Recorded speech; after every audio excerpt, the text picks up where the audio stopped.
The selection process for the new superintendent of schools for Montgomery County has never been this heated or racially divided. I really believe that if Clay Slagle was black, he would be our candidate today. They man lost. They was for the guy who's serving as interim now. He lost. The lady I wanted lost. So I'm going to support the decision made by the elected Montgomery County Board of Education, and that's what they should do. And now the dispute is over who will go on the site visits of the final two candidates. The school board chairman says it will be members of the board as well as principals and teachers. But others from the community, like a county commissioner, thinks he should be included too. We give a lot of money to the revenue of the Board of Education. If Mr. Ingram said he wants to go on the trip to do the interviewing, then if he goes on the trip, I'm going to demand that all the members of the legislature, including myself, we go on the trip also. We gave $226 million for the support of public education here in Montgomery. It looks like Ingram and Jenright are not going on the site visits, but Holmes says if there is any more talk of racism, he's ready to take action. I will call in Al Sharpton, Reverend Jesse Jackson, and every civil rights leader in this country to come here in Montgomery to help the struggle of black people in this city. And I don't think we want to get back to those days.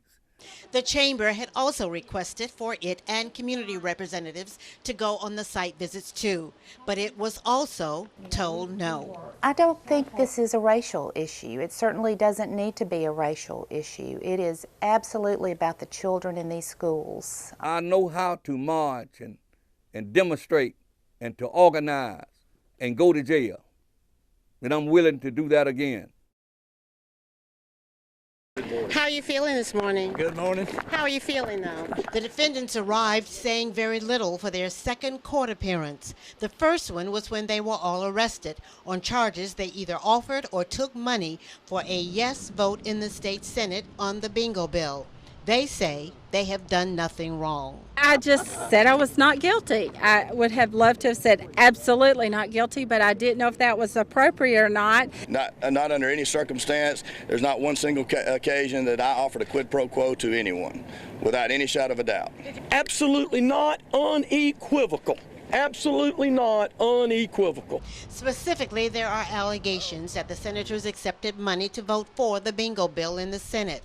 Senator Harry Ann Smith's attorney says there's nothing to those accusations. Is all of a sudden I've heard ads come out, I've seen articles, not from any of you great people, but saying, she took $400,000.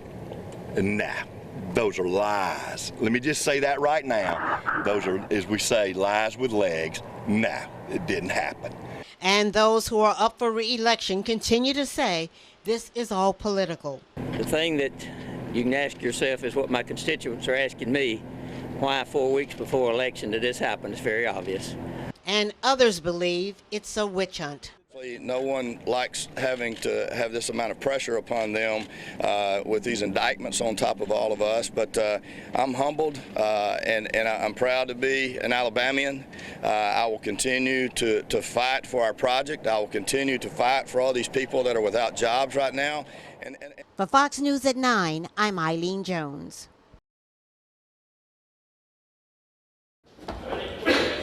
It didn't take long. The jury had deliberated for only a half hour, finding former probate judge Sherry Phillips guilty of theft, basically stealing $1.8 million from a dead man's estate who had no heirs. I feel like that we will work very hard in trying to get this verdict overturned. Do you have any regrets? No regrets at this point, no. It was a verdict her attorney at the time felt would have lasting effects. It looks like she will probably lose her entire 30 years of state retirement because of this, which is very significant. And it also looks like she will be disbarred through the Alabama Bar Association. I mean, that would be humiliating for anybody.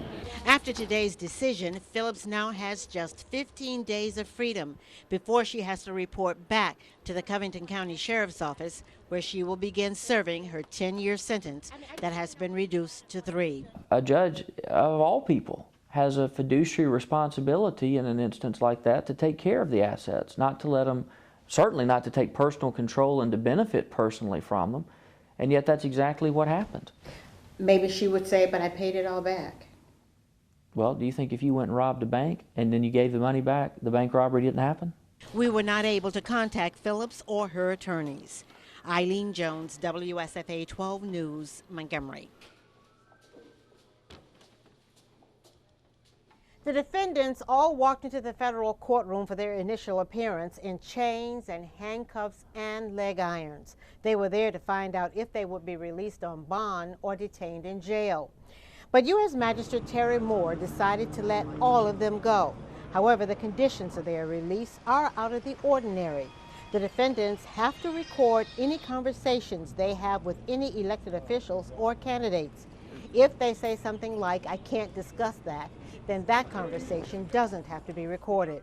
Victory Land's Milton McGregor and Country Crossings' Ronnie Gilley were each released on a $500,000 unsecured bond, while State Senators Larry Means and Jim Pruitt both released on a $300,000 unsecured bond.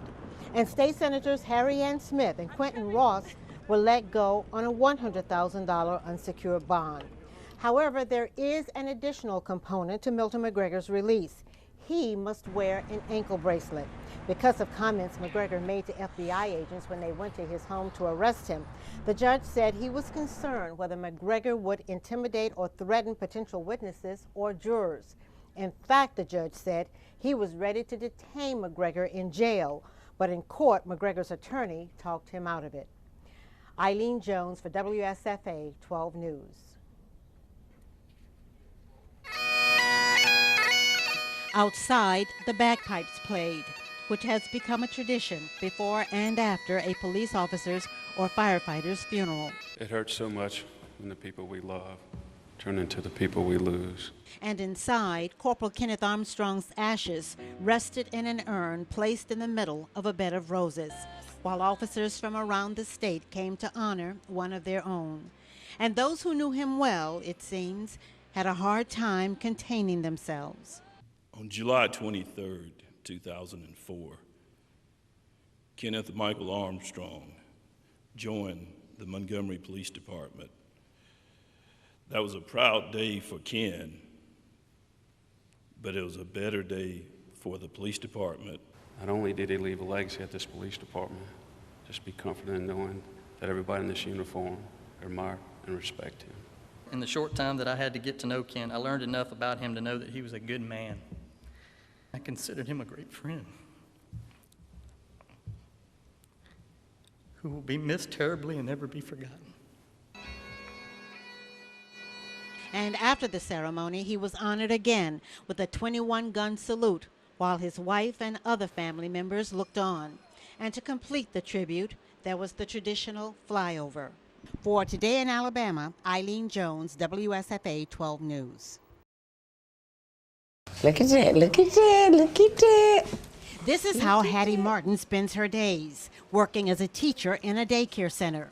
But a year and a half ago, she spent her days here in the Montgomery County Courthouse. She is one of those who sat in this jury box every day for a week, listening to the sex abuse and sodomy charges that were facing the defendant, C.J. Williams.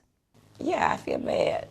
She's just learned that the man who sat across from her at the defendant's table is now facing similar charges in Florida. She even remembers when he took the stand in his own defense. When he was on the stand, I was thinking that he might have been guilty. What made you think that? Well, I don't know. Some things he said, you know. Like what? I don't know. It's hard to remember everything, you know, because it's been a long time. It's been about a year or more. And when the testimony ended, she admits she walked into this jury room confused, torn, not sure. I don't know. I just didn't feel like it was enough evidence to say he was guilty. But after deliberating for a half hour, when she walked out of the jury room, she says she was clear. Yeah, I was clear. You were clear? Mm-hmm. Are you clear today? Well, I feel like maybe we might have made a mistake. We might have. If he did it again, we might have We should have found him guilty. I would not have done that to a dog. Legislators began the final day of the session talking not about the education budget, but about what happened Friday. That's when Alabama State University Board of Trustees voted to remove the name of Trustee Joe Reed from the Acadome. His whole life has been Alabama State University. He has worked and done more things for Alabama State, and he continues to do it. At the proper time, because it is a state building, I hope that we will move forward to reestablish and put his name back on that building.